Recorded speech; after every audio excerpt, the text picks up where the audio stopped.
a great day so far. If you're new to my channel, then make sure you subscribe because we just found out some exciting news over here.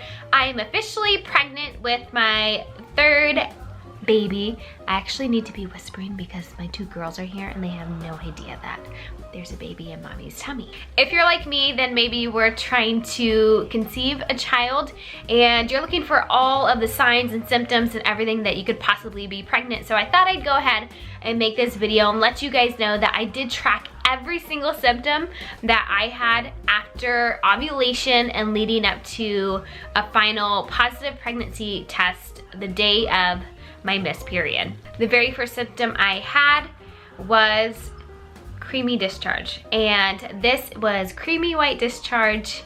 If you're trying to conceive, oftentimes you are looking for signs down in that area to see if anything is different, and that was definitely different for me, and that lasted for about 1 day only. Along with that, it really felt like I had a UTI even though I didn't. I felt like there was almost like a burning sensation whenever I had to use the restroom. And that was exactly, I think, a day or two after my official big ovulation day. After that symptom, I found out that I was hungrier, and I wasn't sure if this was because I ovulated and everything around Thanksgiving, so I was just eating more because of the holiday, but I found myself even before going to bed having an extra bowl full of like mashed potatoes that had like little pieces of bacon and then some green beans and stuff like that, and that was a little different for me. And then the next morning I wanted some really salty Doritos chips, and I thought that was very strange, and it was like I was snacking in between each meal.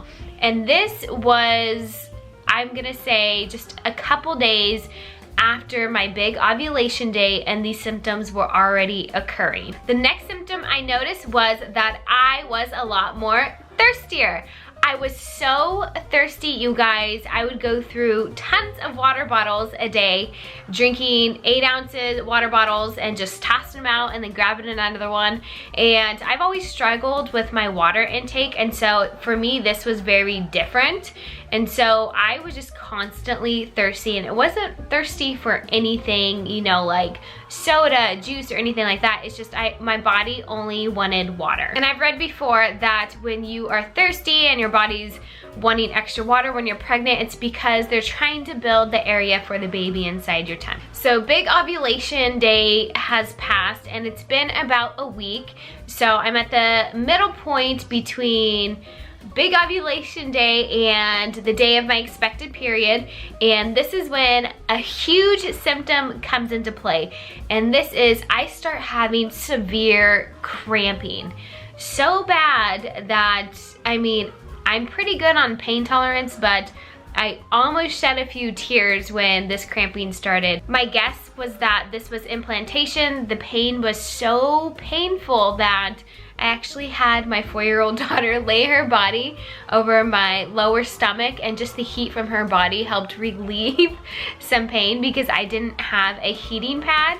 And then I kind of propped my legs up with a pillow in between my legs, and that's how I had to sleep, and it was very hard for me to try to get to sleep. So after that happened, I started feeling around my body to see if there's any more signs and symptoms that I could be pregnant. You know, I'm a week away from a possible pregnancy test, so I'm feeling around, and I noticed my boobs, they don't hurt. They're not tender like my first pregnancy, but my nipples are sore and they hurt so bad.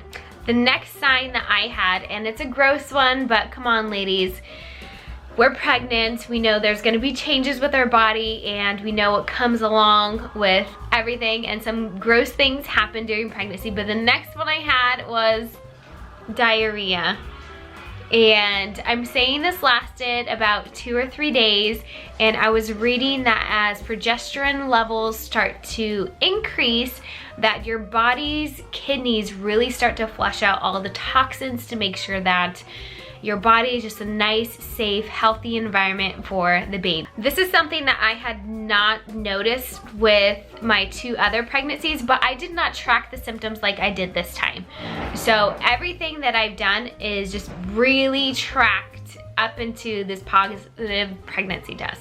Something else changed in my body before I got that positive pregnancy test, and that was insomnia. I've never in my life had this, and then all of a sudden I'm waking up at 4 a.m. wide awake, trying to figure out why I'm wide awake at 4 a.m. And so I noticed that this was starting to happen every day around 3 a.m. and 4 a.m. and 5 a.m. and then I was wide awake and I could not fall back to sleep. So I also noticed another symptom as I was awake at 3 and 4 a.m. and that was because as I was laying there, I started to get a very hint of nausea as my body grew hungry just laying there, and so I had to get up and get a snack and get something to drink. The very last symptom I got before getting my positive pregnancy test was bloating, and I'm still not sure if I am just bloated or because this is my third baby that my uterus just already knows what to do, and so he's like, all right, let me come out just a little bit sooner. But my stomach definitely looks like there's a baby in there already, but I could tell almost instantly the week before that my body was already looking different and changing, and so that's definitely something to look out for. I hope you guys enjoyed this video. If you found this video to be helpful, then make sure to subscribe to my channel and turn on your post notifications. I have more pregnancy videos and everything coming, and so I really hope that you join this journey because I am trying to post every single day with exceptions possibly on the weekends for Vlogmas, but this is a family channel and this is gonna get very exciting with the growing months, as we say, and there's just a lot of things that are going on. So if you guys are going through something tough right now, I hope you guys know that tomorrow is a new day, and if I can get through it, you can get through it. And on that note, have an awesome rest of your day, and I will be talking to you guys tomorrow.